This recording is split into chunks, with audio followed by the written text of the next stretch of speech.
नमस्कार। देखिए, तो इस न्यूज़ को तो खैर 5-6 दिन हो गए, लेकिन मैं सही बताऊँ थोड़ा बिज़ी चल रहा था तो शायद अपने विचार शेयर नहीं कर पाया। कि जनरली ऐसा होता है कि कुछ भी घटना होती है तो मैं कुछ एनालाइज़ कर पाता हूँ, कुछ सुन के, कुछ अपना दिमाग लगा के। बट ये एक एपिसोड ऐसा था कि जिसमें शायद मेरे को अपने इंटेलेक्चुअल बैचमेट्स के पास जाना पड़ा और 60-70 लोगों की राय के बाद मैं ये वीडियो बनाने के लायक हुआ।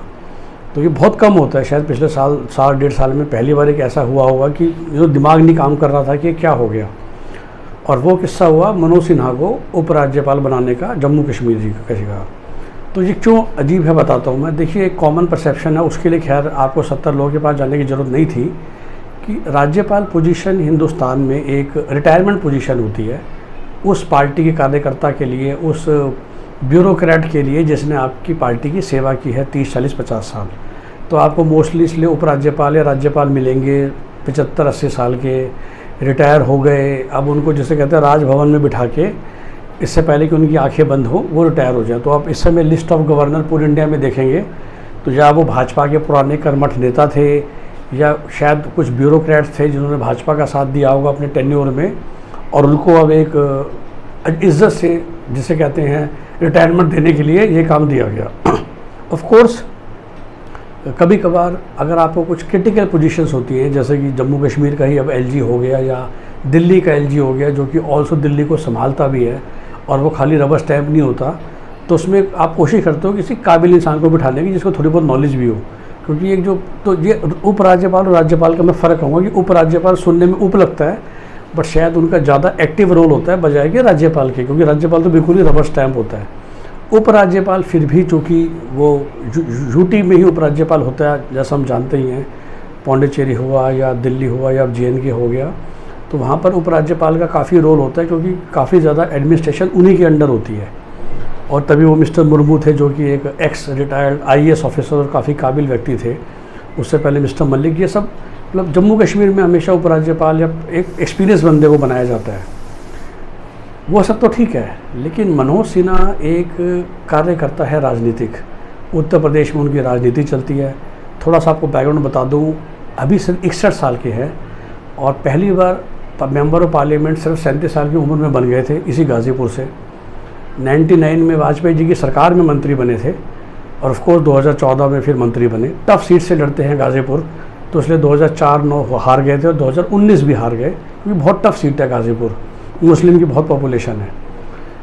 सबसे बड़ी बात आपको बता दूं कि 2017 में जब यूपी का विधानसभा भाजपा ने जीत लिया, तो अगर योगी जी मुख्यमंत्री बन गए, जो उनका बिल्कुल क्लोज सेकंड कॉन्टेंडर थे वो मनोज सिन्हा ही थे। दोनों ही मेंबर ऑफ पार्लियामेंट थे उस समय।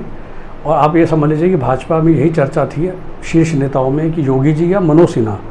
तो अगर आप मनोज सिन्हा के बारे में और पढ़ेंगे तो IIT BHU के BTech MTech, बहुत ही काबिल व्यक्ति, बिल्कुल साफ छवि, ज़ीरो करप्शन, किसी भी पार्टी की सरकार हो केंद्र में उनको 3 बार अवार्ड मिला है बेस्ट लोकसभा पार्लियामेंटेरियन का, ज़ीरो करप्शन वाली छवि, लेकिन हार्डकोर हिंदुत्व, RSS के बैकग्राउंड। तो भाजपा की तो जिसे कहते हैं RSS के भी प्यारे, भाजपा के भी प्यारे, मोदी जी के प्यारे, अमित शाह के भी प्यारे। तो ऐसा इंसान जो सबका प्यारा है उसको हम उनके मास बेस से अलग नहीं करते हैं, क्योंकि अभी तो उनके भी आगे 15 साल का करियर बचा हुआ है और वो चाहते थे यूपी का मुख्यमंत्री बनना या केंद्र में मंत्री बनना।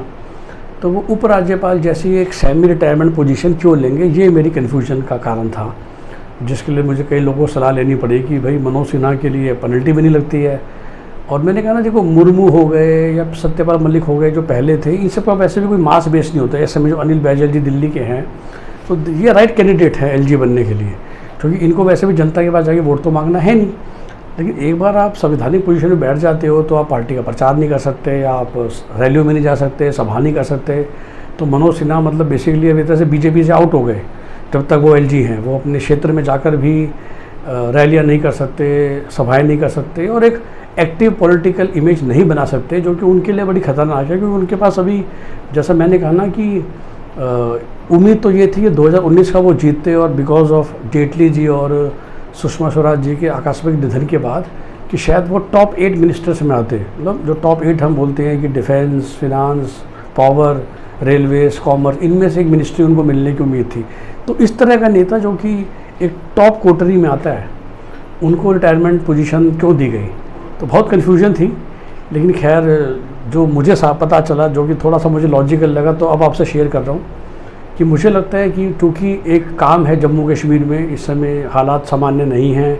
देखिए, जब से आर्टिकल 370 हटा है तब से 4G चालू नहीं हुआ है, तो अभी बहुत कुछ करना है। तो ऑफ कोर्स एक तरफ आर्मी तो है ही जो केंद्र सरकार को रिपोर्ट करती है वाया प्रेसिडेंट, दूसरा उन्हें थोड़ा सा मैं कहूँगा टफ उपराज्यपाल चाहिए था। वो उपराज्यपाल जो कि शायद एक अमित शाह की तरह या योगी की तरह टफ डिसीजन ले सके और JNK स्टेट पुलिस की मदद से, जैसे कहते हैं कि लगाम लगा सके, साम दाम दंड भेद यूज़ करके जो भी असामाजिक तत्व या एंटी इंडियन एलिमेंट जो भी बचे हैं उनको, जिसे कहते हैं हिंदी में, ठिकाने लगे। तो एक लॉ पुलिस टाइप का इंसान उन्हें चाहिए था, और शायद इसलिए मनोज सिन्हा को वो ड्यूटी दी गई है कि बाकी लोग तो खैर बिजी हैं। तो मतलब ये वो रोल है जो शायद योगी जी करते, अमित शाह जी करते, आपको राजनाथ सिंह कर सकते। टफ इंसान चाहिए जो कि एक हार्ड डिसीजंस ले सकता है। तो आई थिंक मनोज सिन्हा जी को उसके लिए भेजा गया है। मनोज सिन्हा के करियर के लिए हमारी अनुमान है कि अगर अभी 2020 अगस्त चल रहा है और 2022 में यूपी इलेक्शन होगा, तो 2021 तक या मैक्सिमम आज के 12-14 महीने के अंदर अंदर ये वापस आ जाएंगे। और 14 महीने में एक टारगेट लेकर गए हैं।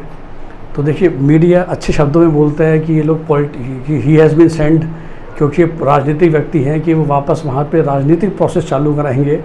मेरा ये मानना है कि राजनीतिक प्रोसेस तो चालू होनी है, लेकिन अगर प्यार से चालू नहीं होगी तो दंड से, जैसे मर्जी करके ये चालू करवाएंगे और सामान्य लाने की कोशिश करेंगे, थोड़ा हार्ड डिसीजंस लेके, ताकि JNK में दोबारा एक नॉर्मल प्रोसेस चल पड़े। Of course JNK full state तो अब कई सालों तक बनने वाला है नहीं, वो वैसा ही रहेगा।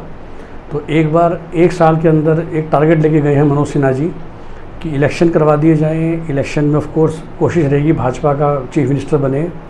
उसके लिए डिलिमिटेशन की प्रोसेस चली रही है जम्मू रीजन में, और वहाँ पर असेंबली सीट्स बढ़ाई जा रही हैं ताकि जम्मू की सीट्स बढ़ जाएँ, ताकि जम्मू कश्मीर मिला के भाजपा का मुख्यमंत्री बन जाए। और वो सब टारगेट्स अचीव करने के बाद शायद वो यूपी वापस आ जाएंगे विधानसभा चुनाव से कम 6 महीने पहले, ताकि फिर से वो योगी जी को मुख्यमंत्री बनाने की कोशिश करें अपने क्षेत्र में, दोबारा से अपना मास बेस ठीक रखें, और फिर शायद अगले लोकसभा इलेक्शन में दोबारा से केंद्र में जाएं। तो मैं मनोज सिन्हा के बारे में ये कह सकता हूँ कि उन्होंने शायद यही एग्री किया हो कि अगला 1 साल उपराज्यपाल, फिर अगला 1 साल यूपी इलेक्शन, और फिर वापस से राज्यसभा के थ्रू मिनिस्टर सेंटर में, और फिर शायद 2024 में दोबारा लोकसभा का कैंडिडेट। तो ये शायद रहेगा फ्यूचर प्लान मनोज सिन्हा जी के लिए, और शायद इसके लिए ये पहला स्टेप हुआ है। धन्यवाद।